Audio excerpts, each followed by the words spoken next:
Salve, salve galera, bom dia, boa tarde, boa noite, professor Milton na área, mais um vídeo aí do canal Milton Silva Filosofando, professor Milton Silva Filosofando.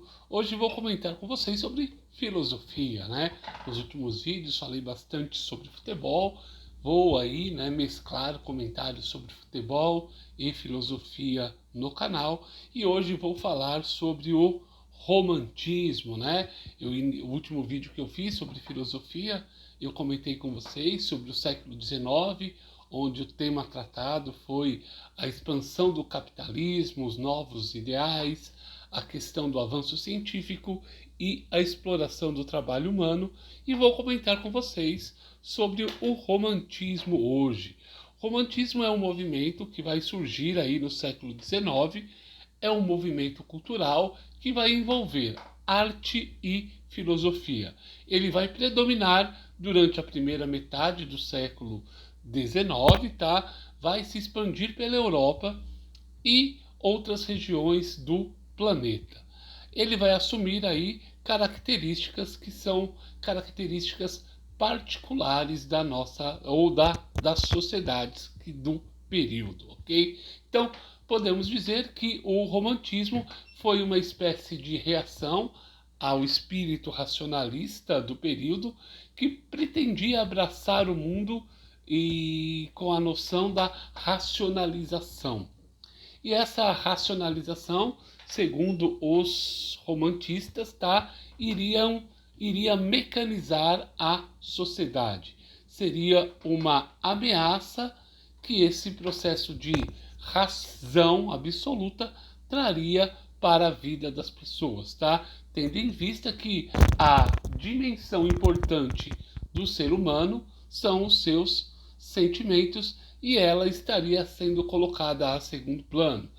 Seria mais ou menos aquela frase: menos emoção e mais razão. Né? Então, os romantistas tinham essa preocupação.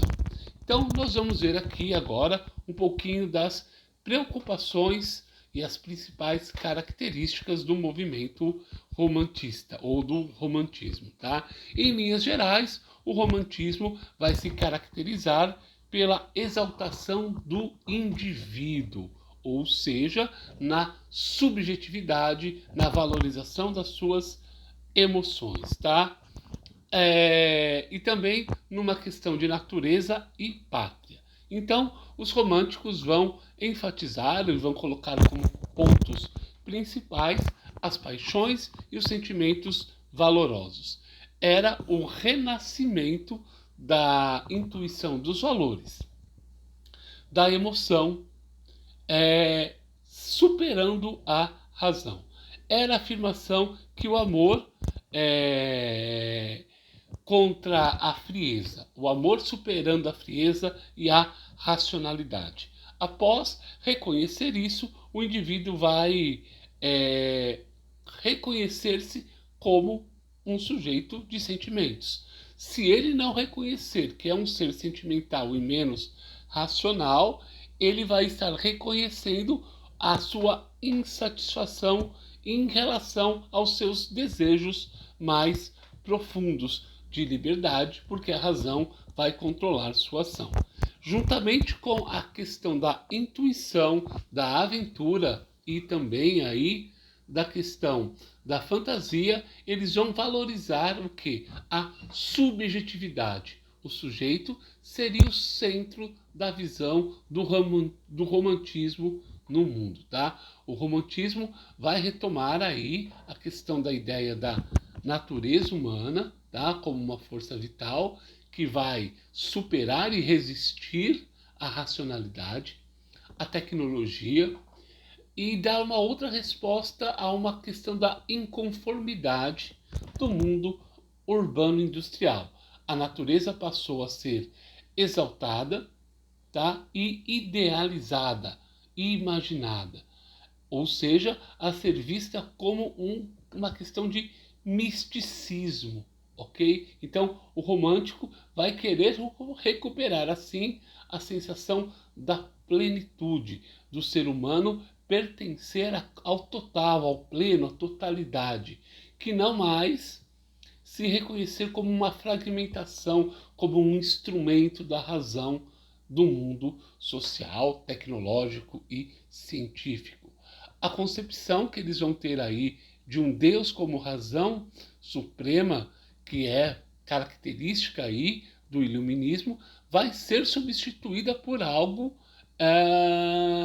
novo, tá? Por algo que vai ser uma concepção mística e emocional da divindade, pois para os românticos a Deus fala como uma linguagem do coração e não da razão, tá? Então, o desenvolvimento do racionalismo, aquele racionalismo pleno, de toda ação ser mediada pela razão, tá?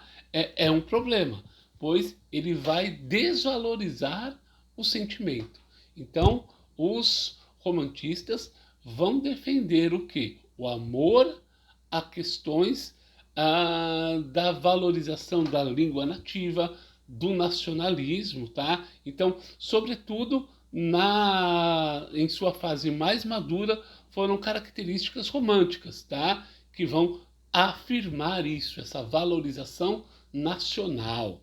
Então, esses ideais vão acabar se tornando bandeiras que são de fundamental importância para aqueles que lutam pela autonomia nacional, tá? Nas várias regiões, não só da Europa, assim como também da América, tá? Então, os romantistas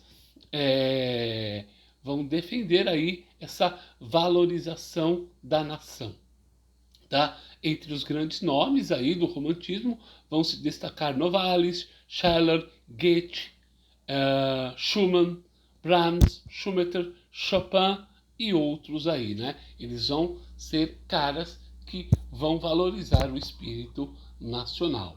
Depois eu vou falar com vocês aí sobre o romantismo na filosofia. Um abraço a todos, se inscrevam no canal e compartilhem os vídeos.